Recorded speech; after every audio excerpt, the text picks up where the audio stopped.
വായിച്ച ആൾക്കാരാ. വാഴ വയ്ക്കെന്ന് പറയുന്നത് നമ്മൾക്ക് നല്ല ജീവിതം കൊടുക്കുന്നുള്ളതാണ്.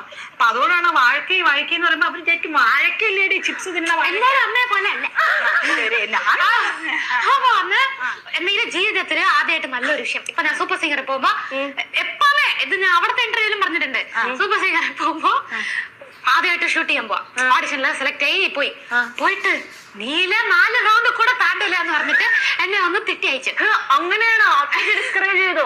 ഡിസ്കറേജ് അല്ല, അതെന്ന് വെച്ചാല് നമ്മൾ പ്രാക്ടീസ് ചെയ്യാനെ വിളിക്കും. ഈ പാട്ട് പാടൂ, പ്രാക്ടീസ് ചെയ്യാനുള്ള. ഇവിടെ ഏതോ ഒരു പന്നപ്പാട്ട് എടുത്തോണ്ട് വരും.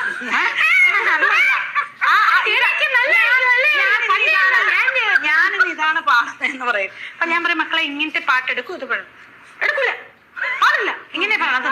അമ്മ ഞാൻ പാടില്ലമ്മ, ഞാൻ ഇതൊടുത്തോട്ടെ എന്ന് ചെയ്യണില്ല. ഞാൻ പാടില്ല, ഞാൻ അമ്മ പറയണ ചെയ്യില്ല, ഞാൻ ഇതേ പാടുള്ളൂ എന്ന് പറയും. അപ്പൊ നോക്കിക്കോ നീ ഇന്നീ റൗണ്ടിൽ എത്ര മാർക്ക് മേടിക്കുന്ന എനിക്ക് അറിയാന്ന് പറയും. പോലെ ഞാൻ വന്ന് ടോപ്പ് 6 വരെയും പോയി. എന്നിട്ട് 4 റൗണ്ട് കൂടെ താണ്ടുക. അതേ ചാനൽ ഞാൻ 4 വർഷം കണ്ടിന്യൂസ് ആവും. 5 വർഷം. പക്ഷെ അതൊക്കെ അങ്ങനെയൊക്കെ അമ്മ പറഞ്ഞാലും അമ്മയ്ക്ക് അതൊക്കെ ഹാപ്പിനെസ് തന്നെയാണ്. ഇവിടുന്ന് പോയി കഴിയുമ്പോഴത്തേക്കും നമ്മളല്ലേ ഇവിടെ അച്യുതപുത്രരാമൻ അല്ലേ?